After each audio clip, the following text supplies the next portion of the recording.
Tinder is not an evil company. I mean, they're not more evil than any other companies. What they're trying to do is they're trying to make money by providing you value. Like that's how businesses work, right? They provide you value. They provide you access that you didn't have before. So for example, if you're a very attractive guy, you can get girls outside everywhere, then you're not going to pay money on them. So you're not their customer. Then you might be a Tinder user, but you're not a Tinder customer. You're not gonna pay the money for Tinder Premium Plus, like Gold, Platinum. I don't know the tiers, like all the tiers. So what they need that the most attractive guys, because most attractive guys attracts women, right? Especially like most attractive women and the other women, right? Like the women in general. So you need most attractive men so that they can attract women, and women is gonna attract guys who are not the most attractive, medium attractive, or like the low attractiveness. And the medium and low are gonna give you the money so they can have access to the attention of women that they didn't have in real life. So what Tinder did was basically,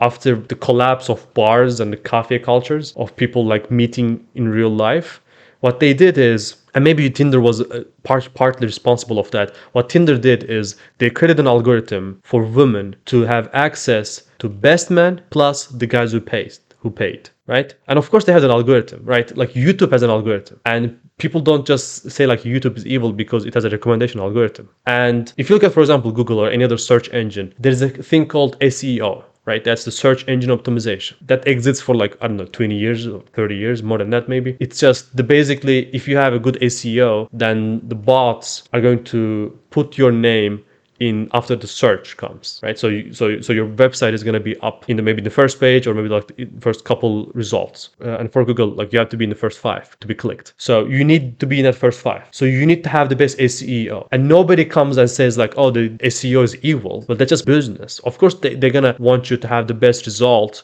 so I can keep using Google instead of Bing or some other platform. That's the whole idea. So you have to understand, when you are paying for Tinder, you are not their desired user. You are the customer. And if you're not paying on Tinder, you're not user or you're not customer. And let me clarify this. When I mean user and customer, user is everyone who downloaded the app, and customer is the people that actually pays for the app, like pays for the Tinder, like plus or swipe backs and revert backs and all that stuff. And so everyone who downloaded is user. So if you are the person that pays for Tinder, you are the customer. And if you're the person that doesn't pay for Tinder and still get results, you're not customer. You are the product. So almost every woman in Tinder is the product. And they only are there because they know the best guys are there. And the best guys are there because they know that they're gonna have unlimited access globally, all women who are less valuable than them. And that's when I mean less valuable, it seems very dark, whatever, but that's the hypergamous nature. Like women in general, they tend to date same class or upper, and that classes depends on what kind of circumstances they're in. But like if you look at financially, they want to date a guy who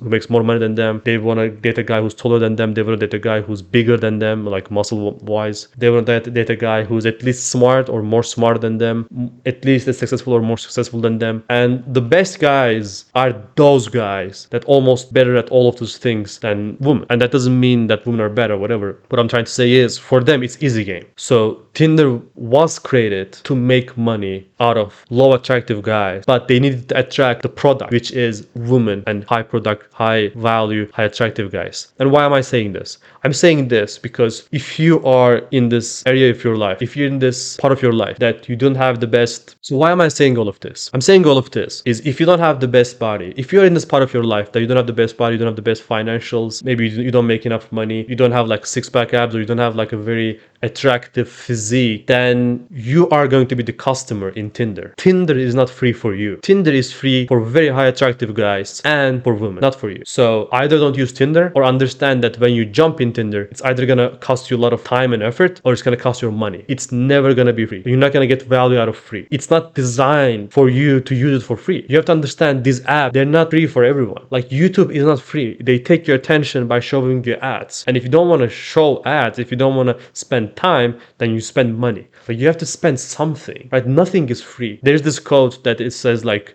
if you're not paying for the product, you are the product. So in Tinder, being a product is the goal. Because if you are the product, then you get all the attention, then you get all the dating opportunities and whatnot. But if you're not the product, then you have to pay for it, and you have to understand that. And just because you're paying for a product doesn't mean that company is evil. It's just that means they're doing their business right, and Tinder is doing their business right. I think at one point they used to make more money, and maybe still to this day they made more money than Netflix, which is crazy to me when you think about like how popular Netflix is. How popular Netflix was at least a couple years ago, and I heard that like a couple years ago. So it's a crazy business, and they're very good at their business. But you have to understand that you are not just gonna get the product for free because it's internet, everything is free, I just download an app. No, you pay for it. You pay with something. You're gonna pay a lot of time, you're gonna pay a lot of effort, you're gonna survive 10,000 just to get 2 matches, or you're gonna pay for it, you're gonna get a lot of matches, but still you might not get the date. But it's just that's the whole aspect of it. So if you're not that guy,